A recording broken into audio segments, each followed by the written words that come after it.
400 में मिलता था, समाजवादी का सरकार था। बोले थे तो फ्री चले, बोला थे बिजली फ्री चल दूंगा, फ्री हुआ बिजली। और कांग्रेस के प्रत्याशी के लिए क्या कहेंगे? वो सब लुटेरा है, वो भी लुटेरे। सब लुटेरे हैं। ये बाहरी प्रत्याशी हैं तो नरेंद्र मोदी जी चाहते हैं, ये चाय बेचने वाला पूरा देश बेच रहा है। ऐसी क्या जरूरत पड़ गई डॉक्टर मनोज यादव को कि एक नाबालिग को जो है चुनाव प्रचार में उतारना पड़ा? भाजपा मानने के लिए तैयार थे हम लोग तो। इतना बड़ी गुंडाई कर रही है, प्रशासन बीता हुआ है। मेन बात प्रशासन क्या कर रही है, पर लीचे आदमी क्या करेगा, जिससे गरीब के बाप तो केवल चूमने भर से हो गया, कभी तो दिखे नहीं। मोदी जी देखिए बात जो है, आप अपनी उम्र के हिसाब से बात करिए, ये बात करने का तरीका नहीं होता है। इस समय हम बिजावर विधानसभा में हैं और बिजावर विधानसभा में समाजवादी पार्टी ने डॉक्टर मनोज यादव को प्रत्याशी घोषित किया है। मनोज यादव के साथ अन्य तमाम कार्यकर्ताओं के साथ उत्तर प्रदेश से भी प्रचारक यहां पर मौजूद हैं। स्टार प्रचारक हैं, लेकिन आप उनकी एज देखकर, उनकी उम्र देखकर और उनकी बातें सुनकर चौंक जाएंगे। हमारे साथ हैं नवरतन यादव। नवरतन, बहुत बहुत स्वागत है आपका पेप्टेक टाइम में। बहुत बहुत धन्यवाद आपका। नवरतन जी, बताएं सबसे पहले कि उत्तर प्रदेश से यहाँ पर आने का क्या उद्देश्य है? देखिए, यहाँ बहुत अन्याय हो रहा है। यहाँ के मुख्यमंत्री श्रीमान हमारे मामा जी, कंस मामा जी, जो यहाँ के मुख्यमंत्री हैं, जनता के साथ धोखा देने के काम कर रहे हैं। किस तरीके का धोखा? पहले नंबर वो बोलते थी बेटी पढ़ाओ और बेटी बचाओ, हमारे प्रधानमंत्री जी। तो बेटी के साथ मणिपुर में क्या हुआ, मणिपुर का जवाब दे हो। नहीं, लेकिन अपन मध्य प्रदेश की बात कर रहे हैं। मध्य प्रदेश में तो मुख्यमंत्री शिवराज सिंह चौहान ने बेटियों के लिए तमाम योजनाएं लागू करी हैं। नहीं दिया है मुख्यमंत्री जी, लूटने का काम किए हैं। हाँ, कैसे? हाँ कैसे? पहले नंबर बोलते थे 10 रुपया है, बताइए आप लोग। हाँ, 400 में मिलता था, समाजवादी का सरकार था। बोले थे तो फ्री चले, बोला थे बिजली फ्री चल दूंगा, फ्री हुआ बिजली। ये लुटेरा है, माफिया है। कौन? हमारे यहाँ के जो विधायक हैं, बबलू शुक्ला जी, ये दालू माफिया, ये बालू माफिया। हम तो दालू और बालू वाला नहीं चाहिए, हम तो इंसाफ श्रीमान, हम तो और बड़े भैया तो मनोज यादव तो चाहिए। और कांग्रेस के प्रत्याशी के लिए क्या कहेंगे? वो सब लुटेरा है, वो भी लुटेरे। सब लुटेरे हैं। और लोग तो ये कहते हैं कि डॉक्टर मनोज यादव तो बिजावर के हैं नहीं, बाहर से आके उनको उतार दिया है, पैराशूट प्रत्याशी है। तो प्रधानमंत्री जी कहाँ से? नरेंद्र मोदी जी। ये बाहरी प्रत्याशी हैं तो नरेंद्र मोदी जी कहाँ से हैं? कहाँ? हाँ, कहाँ? आप ही नहीं जानना है। वो तो पूरे देश का मामला है। देश का मामला नहीं है, ये चाय बेचने वाला पूरा देश बेच रहा है। चलिए अपन मध्य प्रदेश की और खास तौर पर बिजावर की बात करते हैं। बिजावर विधानसभा में ऐसी क्या जरूरत पड़ गई डॉक्टर मनोज यादव को कि एक नाबालिग को जो है चुनाव प्रचार में उतारना पड़ा? नाबालिग नहीं, ये तो हम प्रताप चाचा हैं, जानते हैं आप? बताइए। कहाँ थे? कहाँ थे? उत्तर प्रदेश थे। ठीक है। तो हम तो बोले बच्चा है, बच्चा तो हमारे सामने ना लाइए, तो हम बच्चा वाला दिमाग लगाते, जोशी में चुनाव जीत दे। तो हम यहाँ भी बच्चा वाला दिमाग लगाएंगे। तो बच्चों को थोड़ी वोट देना है, वोट तो बड़े देंगे। आपकी बातों से कैसे प्रभावित होंगे लोग? आप मेरे साथ क्षेत्र में करिएगा तो आप तो बता देते अच्छे परिवार से होते हैं। ऐसा? हाँ। डॉक्टर मनोज यादव की क्या क्वालिटी आप गिनाते हैं जब क्षेत्र में जाते हैं, कि केवल समाजवादी पार्टी को लेकर ही बात होती है? देखिए, जनता की बात होती है, हर जनता को सम्मान देते हैं। हाँ, देखिए, समाजवादी पार्टी का अगर देखा जाए तो मध्य प्रदेश में कोई ऐसा वर्चस्व है नहीं। अगर मान लीजिए ये चुनकर भी आ जाते हैं तो वही बात होगी कि सरकार हमारी नहीं है, हम कुछ काम नहीं कर पा रहे, तो जनता क्यों आखिरकार वोट देगी? बबलू जी तामती हैं, वो तो आपने देखा होगा, जनता बताएगी। तामती हैं बबलू जी, जो एक छिंदा लोट था वो डबल किए हैं। पूछो उच्च पार्टी से डबल किए हैं।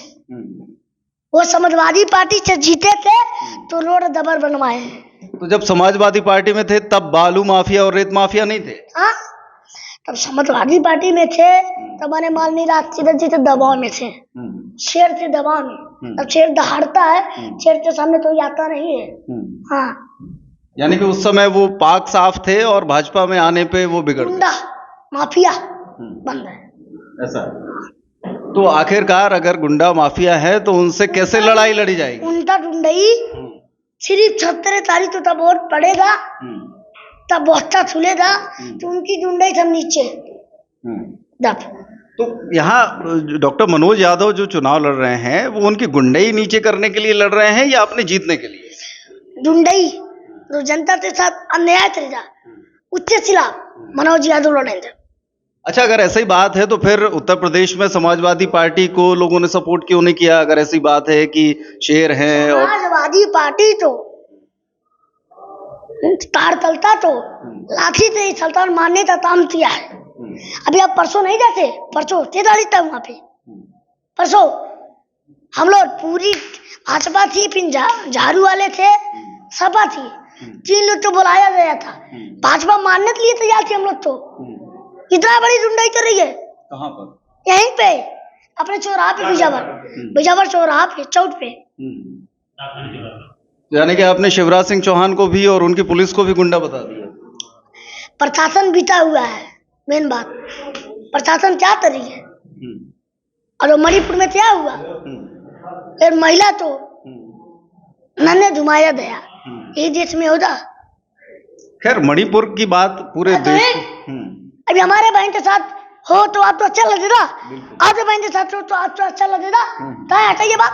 ठीक है, लेकिन अभी हम विधानसभा चुनाव मध्य प्रदेश की बात कर रहे हैं। मध्य प्रदेश में अभी अगर विधानसभा बिजावर की बात की जाए, यहाँ पर तो कोई इस तरीके का मामला सामने आया नहीं। और बबलू शुक्ला भी ये कहते हैं कि जो शराब की बात है, पूरे 5 साल कहीं कोई इस तरह की चीजें नहीं रही, रेत में मैंने कभी हाथ डाला नहीं, लेकिन विपक्षी जबरदस्ती आरोप लगाकर घेरने का काम करते हैं।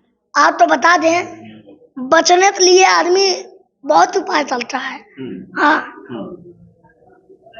लेकिन चलिए ठीक है, उनको छोड़ दें। डॉक्टर मनोज यादव की 5 ऐसी कौन सी क्वालिटी हैं कि जनता उनको विधायक बनाएगी? जैसे कि मनोज यादव पहला नंबर, जनता तो अपने से लेती उनसे चुनते हैं। तो केवल चूमने भर से हो गया? कभी तो दिखे नहीं। मोदी जी, देखिए, बात जो है, आप अपनी उम्र के हिसाब से बात करिए, ये बात करने का तरीका नहीं होता है।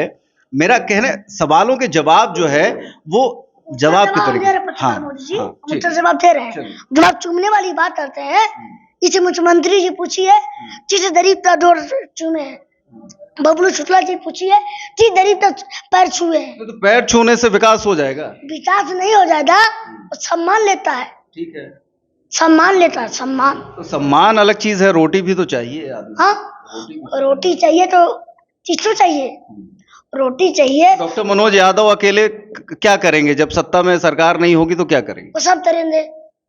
कैसे करेंगे? जिताने तो मौका दीजिए आप। हाँ, कुछ भी कमी होगी तो आप मेरा मोबाइल नंबर ले लीजिए, फोन लगाते बोलिए नवरत्न यादव कमी है। तो नवरत्न यादव पूरे बिजावर विधानसभा क्षेत्र की जनता की जिम्मेदारी लेते हैं कि अगर कहीं कोई शिकायत आई तो वो जिम्मेदार है? एकदम है, पूरा है। आप जिताने का काम करिए बस। हाँ, तो क्या आप पार्टी के पेड वर्कर हैं या निस्वार्थ सेवा कर रहे हैं? मैं चलूंगा, सबसे बीच में चलूंगा। ठीक है, ये मैं भी गरीब परिवार से हूँ, इसमें कोई धानी नहीं है। और यहाँ पे आप तो बता दें, यहाँ प्रधानमंत्री जी तक सरकार नहीं है, ये सरकार बीती हुई है। चलिए, एक सवाल ये आता है कि मान लीजिए कि पूरे महीने भर आप जो है विधानसभा क्षेत्र में चुनाव प्रचार करेंगे। सुनिए, हाँ, पूरी टीम आपकी जा रही है, करेगी। आपकी जो उम्र है वो अभी पढ़ने लिखने की है, अपने सपने पूरे करने की है, और इस दौरान आप पूरे महीने भर जो है चुनाव प्रचार में रहेंगे, पॉलिटिक्स में रहेंगे, तो फिर आपकी लाइफ क्या, भविष्य में क्या सोचा है? देखिए, आप भी बहुत सही बोले, बहुत अच्छा आप जवाब पूछा, आप तो बहुत बहुत धन्यवाद। अब आप तो बता दें, इस सरकार में ना नौकरी है, ना पढ़ाई है, और ना गरीब का सम्मान है। तो मैं आपकी बात कर रहा हूँ कि आपने उद्देश्य में जीवन में क्या उद्देश्य रखा है? सिर्फ हम तो सिर्फ हम दमार भी रहे और गरीब तो सम्मान नहीं छोड़े थे। फिर वही बात आती है, मैं ये पूछ रहा हूँ कि पढ़ाई लिखाई की उम्र में आप महीने महीने भर गायब रहेंगे, अब आप उसका भी जवाब दे रहे हैं। पर लीचे आदमी क्या करेगा जिससे गरीब थे बाप मेहनत करते अपना दारा माची देते 500 रुपये कमाएगा। अब बेटे तो पढ़ने के लिए भेज देता, अब बेटा तो नौकरी नहीं लगा तो बेटा टूट के अपना जान दे देता। तो हम तो जान नहीं गंवाना है। यानी पढ़ाई लिखाई कोई ना करे फिर आपके हिसाब से? पढ़ाई लिखाई करते क्या फायदा, तो नौकरी नहीं मिल रही। तो वही तो मैं पूछ रहा हूँ कि पढ़ाई लिखाई बेकार है? एकदम बेकार है। ये भाजपा के सरकार में जब समाजवादी का सरकार था तो पढ़ाई लिखाई बहुत अच्छी मिलती थी, लैपटॉप मिलती थी, फिर जो बारे पास होते थे उनको सम्मान के साथ। लैपटॉप तो मामा जी भी देते हैं, स्कूटी भी देते हैं, तमाम चीजें देते हैं छात्रों को। मामा जी देते हैं तो लोकल क्वालिटी देते हैं। हाँ, लोकल क्वालिटी का। अच्छा जी।